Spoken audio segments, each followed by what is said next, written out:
পারিবারিক কলহে দুই সন্তানকে রেখে স্ত্রী ডিভোর্স দিয়েছেন। স্বামীর অভিযোগ, স্ত্রী পরকীয়ায় জড়িয়ে পড়ার পর সংসার ভেঙে যায়। সন্তানদের ভবিষ্যতের কথা চিন্তা করে স্ত্রীকে বারবার ফেরানোর চেষ্টা করেছিলেন তিনি, কিন্তু শেষ রক্ষা হয়নি। স্ত্রীর দেওয়া তালাকনামা হাতে পেয়ে তাই সঙ্গে সঙ্গে পাপ মুক্ত হতে 20 লিটার দুধ দিয়ে গোসল করেন তিনি।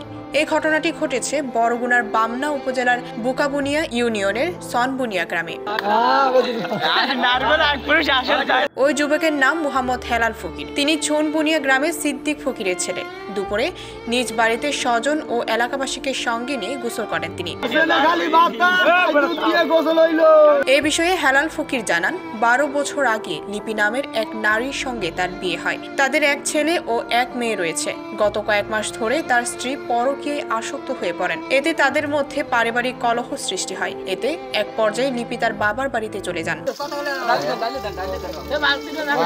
তিনি আরো জানান, এরপর 1 মাস আগে লিপি কাজীর মাধ্যমে ডিভোর্স লেটার পাঠান, যা তিনি গতকাল হাতে পেয়েছেন। এতে তিনি খুশি হয়ে স্ত্রীর পরকীয়ায় পাপ মোচন করতে দুধ দিয়ে গোসল করেছেন। ডেস্ক রিপোর্ট, ভোরের পাতা।